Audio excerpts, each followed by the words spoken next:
अरे कमला, मेरा छोटा बेटा कुछ दिन पहले ही विदेश से लौटा है। सोच रही हूँ अब उसके भी हाथ पीले कर दूं। कोई अच्छी लड़की हो तो बताना। अरे वाह, निशांत विदेश से लौट आया। फिर तो उसके लिए कोई बड़े अमीर घर की लड़की ढूंढनी पड़ेगी। तेरी बड़ी गरीब बहू की तरह नहीं जो बस 2 जोड़ी कपड़े में ही ससुराल चली आई। अब मुझे देख, अमीर बहू लाई हूँ तो सब सामान आए हैं दहेज में। ये जिस एसी की तो ठंडी ठंडी हवा खा रही है ना, ये भी मेरी बहू के दहेज में ही आया है। मैंने तो इसे हॉल में लगवा दिया ताकि सब इसका इस्तेमाल करे। चलो बढ़िया है, एक मैं हूँ जिसकी गरीब बहू कुछ नहीं लाई। लेकिन अब तो मेरी सारी उम्मीदें अपनी छोटी बहू से ही है। तू कोई अच्छी अमीर घर की लड़की ढूंढ ना मेरे निशांत के लिए। अरे तुम चिंता मत करो, निशांत के लिए तो मैं एक बड़े घर की लड़की का रिश्ता ही लेकर आऊंगी। ऐसे ही समय बीता। एक रोज कमला एक बड़े घर की लड़की का रिश्ता निशांत के लिए लेकर आती है। देख तो विमला, लड़की कितनी सुंदर है, ऊपर से अमीर घर से भी है, अपने माँ बाप की इकलौती है, खूब दहेज मिलेगा। बोल तो बात करूं। अरे नेकी और पूछ तो जल्दी से बात बढ़ा, हम कल ही चले जाएंगे देखने। विमला एक लालची औरत थी। उसके बड़े बेटे ने अपनी पसंद की गरीब लड़की से शादी की थी, इसलिए उसके दहेज में कुछ नहीं आया था। इसलिए विमला हमेशा उससे नाराज रहती थी और अब उसने ठान लिया था कि वो अपने छोटे बेटे के लिए बड़े घर की लड़की ही लाएगी। बात आगे बढ़ी। फिर वो अपने बेटे के लिए सोनिया को दुल्हन बनाकर घर ले आई। आओ मेरी प्यारी बहू, इस घर में तुम्हारा स्वागत है। हाय कितनी सुंदर है मेरी छोटी बहू, बिल्कुल परियों जैसी। सोनिया दहेज में खूब सारा सामान लेकर आती है, जैसे एसी, फ्रिज, वॉशिंग मशीन और भी बहुत सा सामान। विमला अपनी लोभी आंखों से वो सब देखती है तो खुश हो जाती है। फिर विमला उसे उसके कमरे में ले जाती है। उफ, इस कमरे में तो एक एसी भी नहीं है, मैं इस कमरे में कैसे रहूंगी। माँ जी, आप जल्दी से मेरे दहेज में आया हुआ एसी मेरे कमरे में इंस्टॉल करवा दीजिए। बहू, तुम्हारे कमरे में एसी? लेकिन मैं तो सोच रही थी इसे हॉल में लगवा दूं। वो क्यों भला? ये एसी मेरे पापा ने मेरे लिए दिया है, और वैसे भी मैं अपने ससुराल में कोई समाज सेवा करने नहीं आई हूँ। और हाँ, वो टीवी भी मुझे बड़ी टीवी वाली स्क्रीन पर देखने की आदत है, इस छोटे से टीवी में नहीं। अच्छा ठीक है बहू, जैसा तुम कहो। विमला सोनिया के कमरे में आया हुआ एसी, फ्रिज और टीवी रखवा देती है। ऐसे कुछ दिन बीतते हैं, जहाँ अमीर सोनिया सारा दिन अपने कमरे की ठंडी हवा में बैठती, तो वहीं उसकी जेठानी रजनी घर के कामकाज में लगी रहती। एक रोज गर्मी में सारा दिन काम करके रजनी का गला सूखने लगता है। गर्मी में काम करके गला सूखने लगा है, ठंडा पानी पीने की इच्छा हो रही है।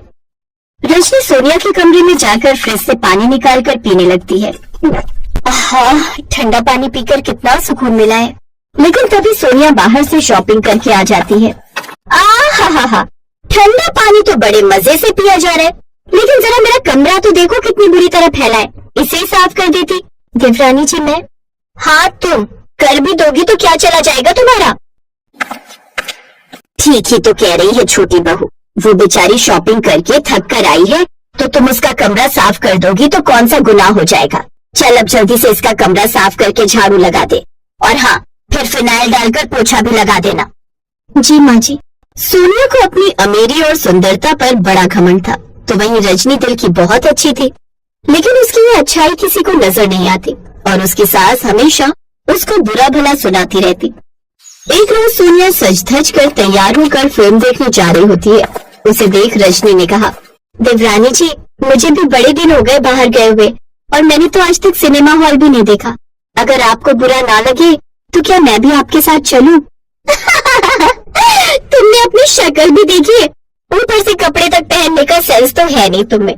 अगर मैं तुम्हें अपने साथ ले कर गई तो जानती भी हो मेरी इतनी इंसल्ट होगी, इसलिए ज्यादा बकबक मत करो और वही करो जो तुम्हारी औकात है, इस घर के काम।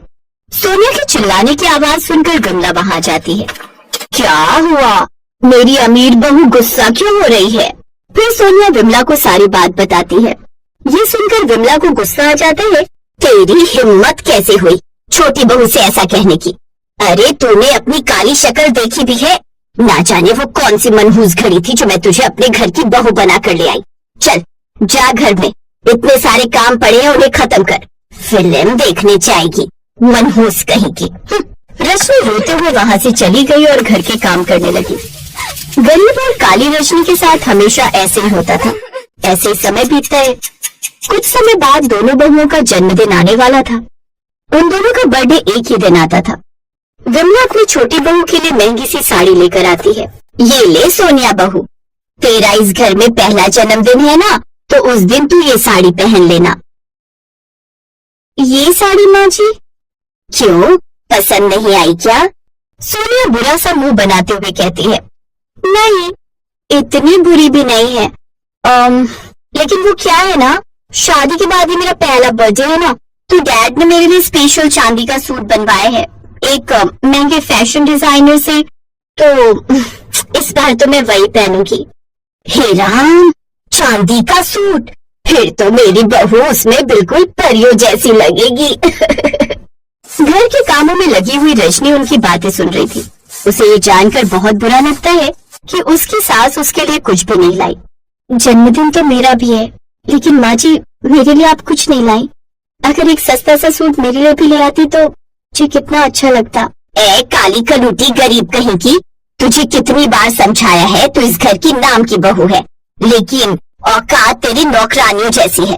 हा, सूट चाहिए महारानी को, जैसे तेरे बाप ने तो मुझे संदूक भरकर खजाना दिया है ना। और अब मुझसे खुद को कंपेयर करना बंद करो। और हाँ, माँ जी ने मेरे पहले बर्थडे के लिए बहुत सारे लोगों को इनवाइट किया है, तो जन्मदिन के दिन सारे घर की सफाई करके उसको सजाकर और अच्छे अच्छे पकवान बनाकर तुम यहाँ से निकल जाना, समझी? क्योंकि मैं नहीं चाहती कि मेरी फ्रेंड्स को पता चले कि तुम जैसी गरीब और काली औरत मेरी जेठानी है। उस दिन रजनी बहुत रोती है। उसका पति मनीष दूसरे शहर में नौकरी करता था, इसलिए उसकी तरफदारी करने वाला वहाँ कोई नहीं था। सुबह जल्दी उठकर रजनी सारे घर की सफाई करती है, फिर सारे घर को दुल्हन की तरह सजाती है, जिसके बाद वो तरह तरह के पकवान बनाती है। अपने बर्थडे पर सोनिया अपने पापा का दिया हुआ चांदी का सूट पहनती है और सज धज कर तैयार हो जाती है, तो वहीं बेचारी रजनी पुरानी सी साड़ी पहने हुए होती है। अरे वाह, मेरी बहू तो आज इस चांदी के सूट में बिल्कुल चांद का टुकड़ा लग रही है। हाय, नजर ना लगे इसे किसी की। जन्मदिन बहुत बहुत मुबारक हो बहू। थैंक यू माँ जी। और तू, सारा काम हो चुका है तो तुम्हारी अब यहाँ कोई जरूरत नहीं है। अब तुम यहाँ से चली जाओ और जब पार्टी खत्म हो जाए तब अपनी ये मनहूस सी शक्ल लेकर चली आना सफाई करने। रजनी अपनी किस्मत को कोसती हुई घर से निकल जाती है। कुछ दूर चलकर वो जंगल में पहुँच जाती है और थक हार कर एक पेड़ के नीचे बैठ जाती है। मेरे काले और गरीब होने के कारण मेरी सास और देवरानी मुझसे कितनी नफरत करती है, हर पल मुझे ताने देती है। वो खुद से ये सब बातें कर ही रही होती है कि तभी उसकी नजर सामने फंसे एक खरगोश पर जाती है, जो कि दलदल में फंसा हुआ होता है और डूबने ही वाला होता है। अरे ये क्या, ये तो इसमें डूब जाएगा, मुझे इसकी जान बचानी होगी। रजनी जल्दी से उस खरगोश की मदद करती है और उस खरगोश को बाहर निकालती है, लेकिन अचानक उसका पैर फिसल जाता है और वो खुद ही उस दलदल में डूबने लगती है। बचाओ, कोई बचाओ मुझे। तभी अचानक उस दलदल के पास लगे पेड़ से एक पीले रंग का सोने का सूट रजनी के ऊपर आकर गिर जाता है, जो कि काफी मजबूत था। उस सूट को पकड़कर रजनी दलदल से बाहर आ जाती है। तभी अचानक से वो सूट बोलने लगता है। आज के बाद तुम्हारी जिंदगी में कोई भी तकलीफ नहीं रहेगी। तुम बहुत नेक दिल इंसान हो। तुमने अपनी जान खतरे में डालकर उस खरगोश की जान बचाई है। अरे ये क्या, तुम तो बोलते भी हो, भला ये कैसा चमत्कार है?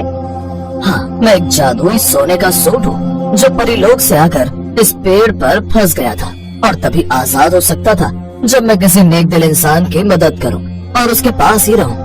अब तुम एक बार मुझे पहन कर देखो, तुम्हारी सारी तकलीफें खत्म हो जाएंगी। उसकी बात मानकर रजनी उस सूट को पहन लेती है, जिसे पहनते ही वो बहुत ही खूबसूरत हो जाती है। रजनी बहुत खुश होती है। वो सोने का सूट पहनकर अपनी देवरानी की बर्थडे पार्टी में पहुंचती है, जहां सभी उसे देखकर हैरान रह जाते हैं। ये क्या, तुमने सोने का सूट पहना है और तुम इतनी खूबसूरत कैसे हो गई? रजनी सबको सारी बात बताती है। ये सुनकर सोनिया चिढ़ जाती है।